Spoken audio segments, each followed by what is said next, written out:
네, 저번 시간에는 우리가 그 Financial Reporting Quality까지 얘기했고요. 오늘은 이제 마지막입니다. Reading 27 Applications of Financial Statement Analysis 부분인데요. 뭐 그렇게 크게 중요한 부분은 아니고요. 뭐 내용이 많지도 않습니다.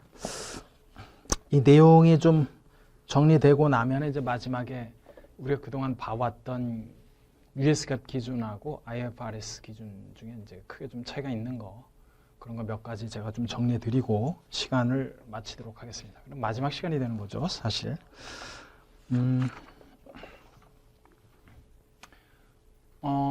LSA를 보면 evaluate a company's past financial performance and explain how a company's strategy is reflected in the past financial performance 이렇게 나오면서 그 기업의 그 과거의 financial performance 그러니까 재무적인 어떤 성과를 측정하려면 어떻게 되느냐 하면은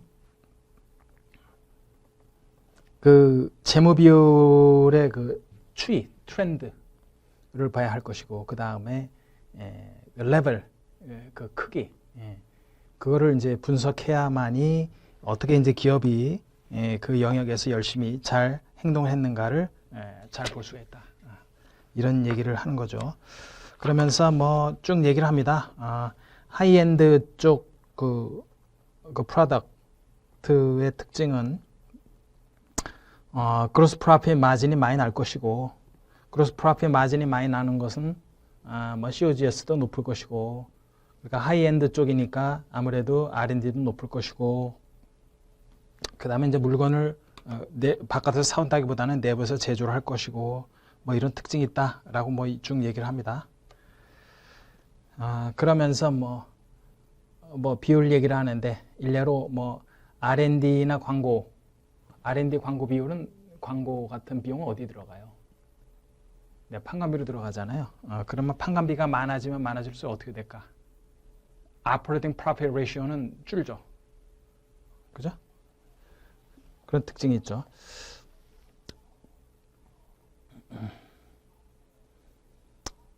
뭐 그런 내용을 쭉 적는데 뭐 큰 내용은 없고요.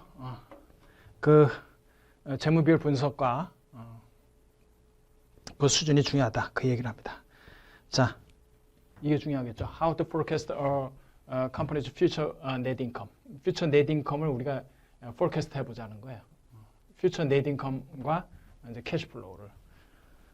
우리가 이제 사실 모든 이런 재무 정보를 가지고 프로포마 파이낸셜 스테이트먼트를 우리가 만들어 보는 게 중요하잖아요. 그죠? 우리가 기본적인 가정만 좀 도입하게 되면은 우리가 충분히 이제 재무제표를 만들어 볼 수가 있습니다. 그거를 약식으로 우리가 한번 해보는 거예요. 이 B에서. 그래서 이제 중요한 거는 피겨 27.1 있죠. 거기에 Income and Cash Flow Projection이라고 있습니다. 0년도부터 1년도, 2년도 이렇게 있는데 가장 여기서 이제 중요한 거는 손익계산서에 있어서는 가장 중요한 게 뭐예요? 뭘 예측하는 거예요? 세일즈거더라고. 세일즈. 세일즈만 예측하면은 그 밑에 비용 구조들은 대개 그 세일즈의 몇 퍼센트가 원가고 몇 퍼센트가 저기 판관비고 몇 퍼센트가 뭐 이자비 이런 것이 이 과거 히스토리 데이터가 있어요. 그거를 활용하면서 우리가 충분히 그 구해낼 수가 있습니다. 그래서 우리가 중요한 게 뭐다? 가장 첫 번째 물꼬를 터야 되는 것이 이제 세일즈를 구해내는 건데 세일즈는 어떻게 구해내냐면은 GDP 성장하고 같이 구해내는 거예요. GDP.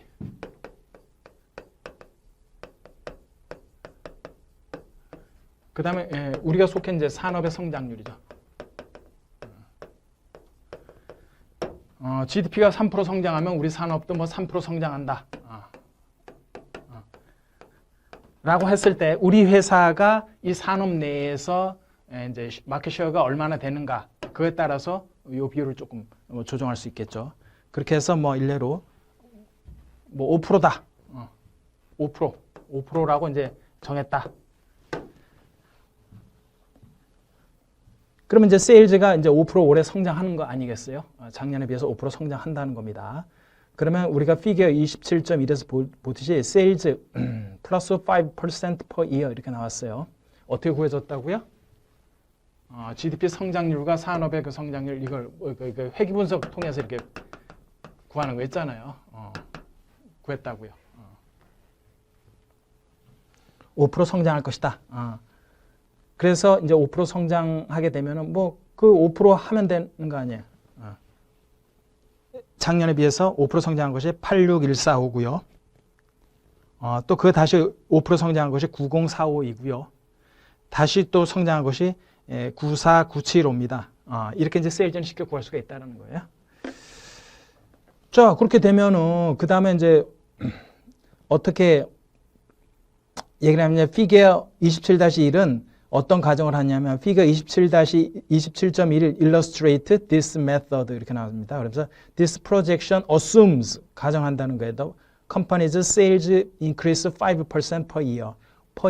매년 5% 성장하고 이쪽 cost of goods sold is 35% of sales. 이건 과거 히스토리 데이터가 있을 거 아니야.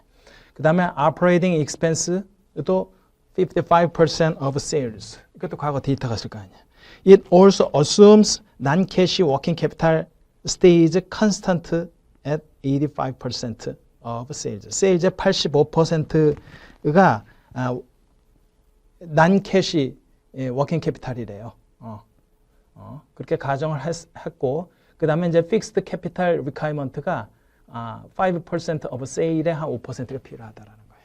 그러니까 이게 회사를 운영하다 보면 전번에 우리가 프리 캐시 플로우에서도 배웠듯이 항상 기본적으로 유지가 돼야 되는 것이 뭐 있어요? 운전자금 증가분, 그 다음에 KPX 증가분, KPX 그죠? 유형자산 투자 증가분. 그 두 개는 항상 캐시 아웃플로우가 생긴다라고 했잖아요. 그죠? 자, 그렇게 해서 일단 간단하게 손익계산서를 구해보면은 이런 가정이 다 있다고요. 이 가정은 사실상 우리 과거 데이터 분석을 통해서 우리 히스토리 데이터를 갖고 있기 때문에 이런 게 가능하다라는 거예요. 그래서 우리가 회계 분석을 GDP의 그 회계 분석을 통해서 우리가 세일즈를 구해냈어요.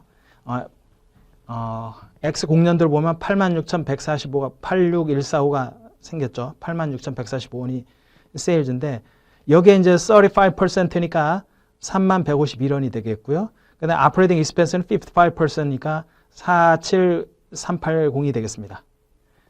그러면 이거 다 여기서 빼보세요. 두 개를 빼보면은 8614, 8614원이 프리텍스 인컴이 나오잖아요. 그럼 프리텍스 인컴에다가 뭐 텍스 뺐다 칩시다. 텍스가 지금 35%라고 그러니까. 그걸 빼면 이제 넷 인컴이 5,599가 딱 이렇게 나와요. 넷 인컴이 5,599구나. 그 다음에 캐시 있고 난 캐시 워킹 캐피탈은 세일즈의 85%라고 합니다. 그럼 세일즈의 85% 86145 곱하기 85% 때리면은 73233이 되겠죠. 73233. 근데 거기 캐시 8615는 뭐냐? 이거는 올해 말의 현금이에요. 올해 말의 현금. 자, 이제 넷인컴 구했죠. 그 다음에 이제 캐시플로우를 구해보는 거예요. 캐시플로우는 어떻게 구하냐면은 넷인컴 5,599 있었죠? 거기에 두 개 마이너스 한다 그랬죠. 뭐예요? KPX하고 워킹 캐피탈이 마이너스 합니다. 근데 여기서 워킹 캐피탈이 3,478원이 주어졌고요. 그 다음에 인베스트먼트 인 픽스드 캐피탈이 세일즈 5%래. 세일즈 5%. 86,145에 5% 때리면 4,307원이에요. 요거는 과거대로 그대로 주면 되는 거예요. 근데 여기서 워킹 캐피탈은 보통 그 줍니다. 내용. 이게 3,478원이다. 이렇게 줘요, 보통. 우리가 이 자료를 어디서 볼 수 있냐면 CFA 그 외국인들이 강의한 자료가 있어요. 우리 그 유튜브에 들어가면 CFA 쪽에서 강의한 자료. 거기 보면 이와 비슷한 내용이 나와요. 그땐 거기에서는 여기에 워킹 캐피탈 초기 워킹 캐피탈 자료를 줍니다. 그럼 그게 1.5%씩 성장했다라고 5%씩 성장했다라고 보면 되는 거니까. 그죠? 그럼 3,478원이고 다음에는 5% 성장하면은 3,661원이에요. 그 다음에 거. 또 5% 성장하면 4,844원 이렇게 됩니다. 그렇게 해서 구해지면은 changes in cash가 나오는 거예요. 그 해에 현금이 늘었을까 줄었을까? 증가한 부분, 줄어든 부분을 우리가 볼 수 있는 거예요. 넷 인컴이 주어졌고 거기서 나가는 돈 두 개가 주어졌습니다. 3478, 4307 하니까 마이너스가 나갔네. 2186원. 2186원이 추가적으로 또 조달이 돼야 되겠네. 그죠? 그리고 그 다음에는 2304원이 그 다음에는 2,420원이 마이너스입니다. 그 해의 현금은 마이너스라는 거예요. 그러면 이거 아시잖아요. 우리가 캐시플로우 구할 때 기초의 현금 얼마, 단기 체인지 얼마. 근데 여기서 마이너스잖아. 그러면 기말의 현금 얼마만 이렇게 되는 거야.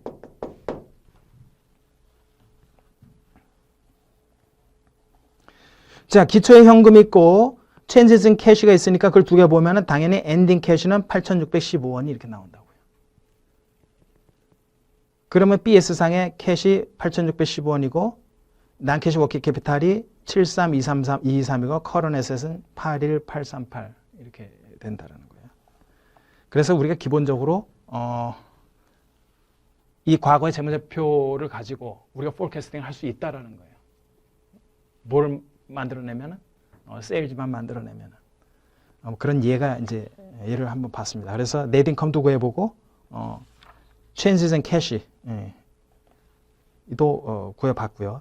그래서 이제 여기서 우리가 알 수 있었던 것은 뭐냐면은 net income은 1년, 2년, 3년, 0년, 1년, 2년 지날수록 어떻게 됐어요? 5,599, 5,879, 6,173. net income 늘어났네. 오케이.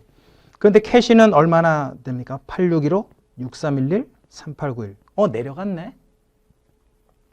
그래서 이게 뭘 의미하느냐면은 net income은 오르고 현금으로 내려가더라라는 것은 미래에 좀 바로잉이 필요하겠다.